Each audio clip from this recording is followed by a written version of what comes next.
He walked into the dimly lit roadside diner with rain dripping from the hood of his cheap jacket, the kind of jacket no one would ever believe belonged to a man worth over $6 billion. The air smelled of burnt coffee and frying onions, and a flickering neon sign buzzed above the doorway like it was struggling to stay alive. But nothing in that room felt more out of place than the man who had built empires, toppled markets, and commanded boardrooms with a single glance. Because tonight, he was nobody. Tonight, billionaire Alexander Hale didn't come as the man the world feared or admired. He came as a stranger with tired eyes and a quiet hunger, hiding behind worn clothes, searching for something he couldn't name. And when the young waitress with trembling hands approached his table with a smile that didn't reach her exhausted eyes, he had no idea that she was about to slip him a note, one that would shatter everything he thought he knew about kindness, survival, and the truth of his own life, that if you believe in kindness, second chances, and the power of one small moment to change a life, make sure to like, comment, share, and subscribe to Kind Hearts Corner. Your support truly keeps stories like this alive. Alexander sat in the far corner of the diner, the vinyl seat cracked beneath him, the hum of conversations low, almost guarded. He had chosen this place for its anonymity, for the way people didn't notice strangers because they were too busy surviving their own battles. He scanned the room the same way he scanned investment prospects, quietly, carefully, calculating every detail. A trucker hunched over his soup as if protecting it from the world. A single mother fed her toddler mashed potatoes while fighting back tears. A teenage boy wiped tables with a speed that suggested he needed the job more than he wanted it. To Alexander, this small diner felt more real than any penthouse meeting he had attended that year, and for reasons he couldn't explain, he needed that reality tonight. He had spent a lifetime surrounded by polished marble floors, executive assistants, curated smiles, and people who saw him as a walking opportunity. But nothing felt good anymore. His success was loud, but his heart was quiet. His world was full, but his life felt empty. He didn't know whether he came here to escape or to remember what being human felt like. Maybe both. When the waitress returned with his order, he finally looked at her properly. She looked young, too young to have the kind of sadness she carried in her eyes. Her hair was tied up in a messy bun, her apron stained from a long shift, and her hands shook slightly as she set down his plate. There was a bruise forming on her wrist, faint but visible, and for a brief second, she pulled her sleeve down as if she hoped he wouldn't see it. She glanced around nervously before forcing another polite smile, then slipped a folded napkin beside his plate. At first, he assumed it was the bill early or some diner promotion, but something about the stiffness in her hands and the trembling breath she released told him it was something else. When she walked away quickly, almost too quickly, he unfolded the napkin beneath the table. "Please, help me. But don't let him see."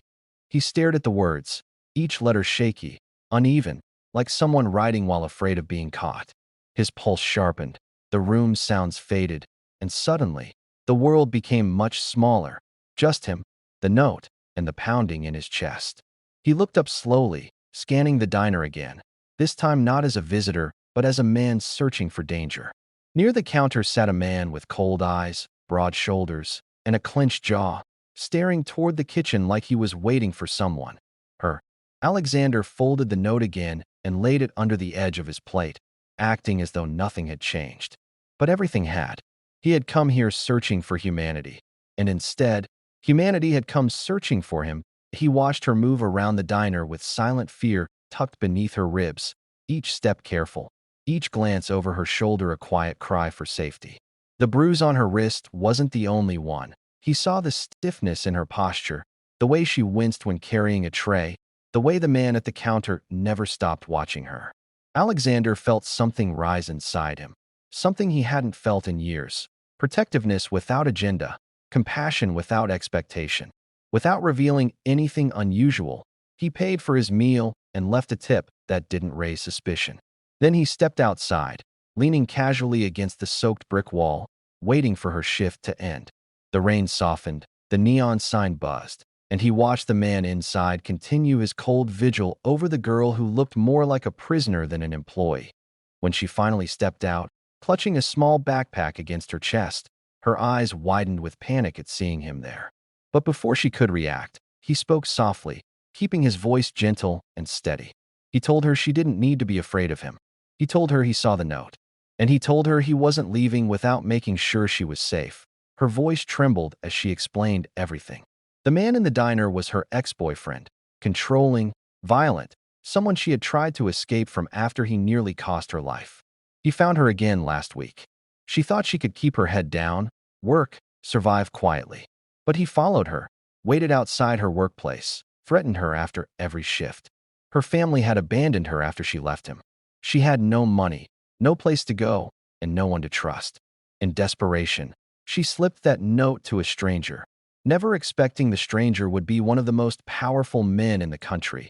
But Alexander didn't tell her that. He didn't tell her he could buy the entire diner and rebuild it in a day. He didn't tell her he had security teams who could erase this man from her life in minutes. He didn't tell her because none of that mattered. What mattered was her safety, and the way her voice shook with hope for the first time when he told her she wasn't alone, that he escorted her to the safest place he had access to without revealing his identity, a women's shelter he donated to under an alias. The staff knew him only as a volunteer, not a billionaire. They welcomed her with warmth, gave her clean clothes, a safe bed, and for the first time in months, she slept without fear.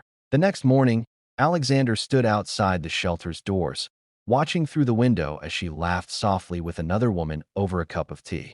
A simple, ordinary moment, but the kind of moment he realized he had taken for granted his entire life. He felt something shift inside him, something he hadn't felt in years. Purpose. When she finally learned who he truly was, she froze in disbelief. She could not understand why a billionaire would care about someone like her. But Alexander told her the truth, that he envied people like her, people who knew the value of every small kindness because life had not given them many. He told her she saved him too, made him feel something again, reminded him of the world beyond wealth and expectations. And when she cried, he didn't wipe her tears. He simply stood with her, letting her feel seen for the first time in too long. In the weeks that followed, everything changed. He used his resources, not to control her, but to free her. Legal protection, therapy, financial safety, and eventually a new job in one of his companies where she thrived with the strength she always had but never had the chance to use. Her ex-boyfriend was arrested after surveillance outside the diner revealed his harassment. Justice followed, and so did healing. And somewhere along that journey of rebuilding her life, Alexander rebuilt parts of himself he thought were gone forever. He discovered that the greatest empires are not built in boardrooms, but in the quiet moments when humans choose kindness over apathy, courage over silence. If this story touched your heart, please like, comment, share, and subscribe to Kind Hearts Corner. Your engagement truly helps us reach more people who need stories of hope. Before we end, leave a comment below. Would you have opened that napkin or walked away?